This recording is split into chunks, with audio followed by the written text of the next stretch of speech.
अभी कुछ दिनों से रशिया और यूक्रेन इन दोनों देशों के बीच तनाव बढ़ते जा रहा है। अकॉर्डिंग टू रिपोर्ट्स यूक्रेन के बॉर्डर्स पर रशिया ने करीब 1 लाख सोल्जर्स तैनात कर रखे हैं। हालत इतनी ज़्यादा खराब हो चुकी है डेट ये दोनों कंट्रीज एक दूसरे के साथ वॉर में जा सकते हैं, जिसकी वजह से वर्ल्ड वॉर 3 होने का भी खतरा मंडरा रहा है। We are in the window when an invasion could begin at any time. A Russian attack on Ukraine could begin any day. This is probably the most dangerous moment. What is the biggest security crisis that Europe has faced for decades? So the question comes that आखिर Russia Ukraine पर attack क्यों करना चाहता है? आखिर ये Russia Ukraine crisis start कैसे हुआ और क्या सच में इस क्राइसिस की वजह से वर्ल्ड वॉर 3 हो सकता है? आज इस वीडियो में मैं इसी के बारे में बात करने वाला हूँ। But for starting the video, अगर आपको इस वीडियो से कुछ भी नया सीखने को मिलता है then please like and share this video, ताकि मेरे इस छोटे से चैनल को कुछ मदद हो सकेगी। और अगर आप चैनल पे नए हो then feel free to subscribe to this channel. And now without wasting any time further, let's start the video.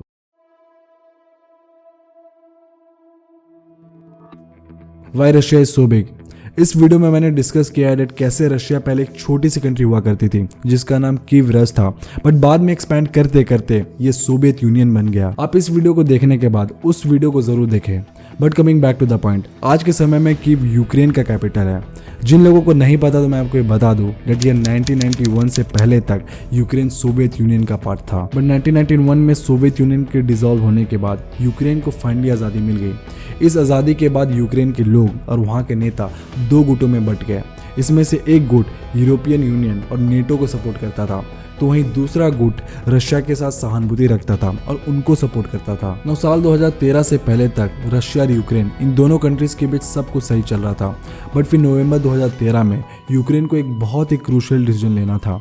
उनको रशिया और यूरोपियन यूनियन में से किसी एक को चूज करना था। उस समय यूक्रेन के तब के प्रेसिडेंट विक्टर यानुकोविच, जो रशिया के सपोर्टर थे, उन्होंने रशिया को आगे रखकर यूरोपियन यूनियन के साथ एक इकोनॉमिक डील को रिजेक्ट कर दिया था। यूक्रेन के लोगों को यानुकोविच का ये डिसीजन बिल्कुल भी सही नहीं लगा और वो इसका विरोध करने लगे, जिसकी वजह से बाद में फरवरी 2014 में यानुकोविच को देश छोड़कर भागना पड़ा। इस इंसिडेंट के बाद यूक्रेन में एक नई सरकार आती है और यूक्रेन के नए president petro Poroshenko European union के साथ एक डील साइन करते हैं, जिसकी वजह से ये साफ हो जाता है कि यूक्रेन किसके खेमे में जाना चाहता है। जैसे कि मैंने आपको ये पहले ही बताया, 1991 से पहले यूक्रेन सोवियत यूनियन का पार्ट था और यही कारण है कि व्लादिमीर पुतिन बार बार इस बात को क्लेम करते आए हैं दैट रशियंस और यूक्रेनियंस दोनों एक ही लोग हैं, as they both are part of the Russian revolution. But 1991 में सोवियत यूनियन से आज़ाद होने के बाद 2014 में ये पहला मौका था जब यूक्रेन में एंटी रशिया की कोई गवर्नमेंट आई थी। इस चीज से नाराज होकर साल 2014 में ही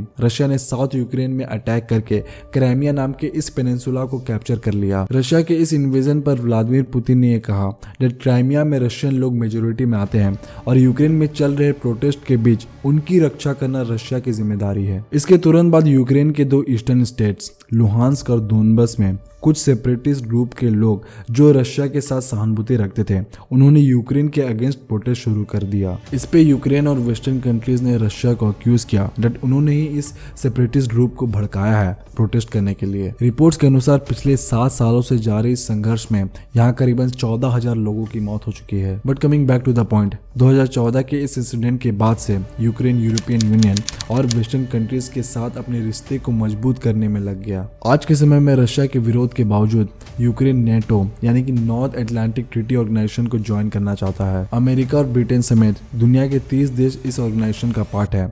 इस ट्रीटी के हिसाब से अगर नेटो की कोई कंट्री पर कोई तीसरा कंट्री अटैक करता है तो इस ऑर्गेनाइजेशन के बाकी बचे कंट्रीज एकजुट होकर उस तीसरे कंट्री पर अटैक करेंगे और उसका मुकाबला करेंगे। नेटो का पार्ट नहीं होने के बावजूद यूक्रेन को नेटो का सपोर्ट है।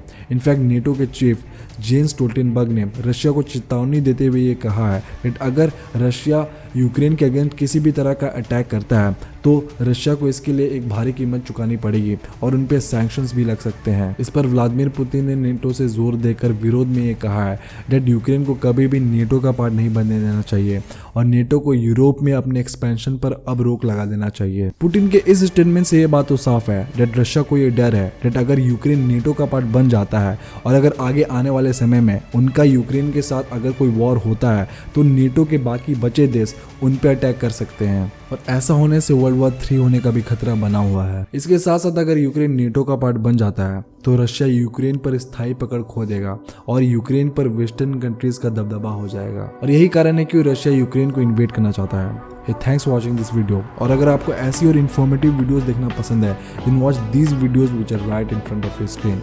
And now until next time, be the change.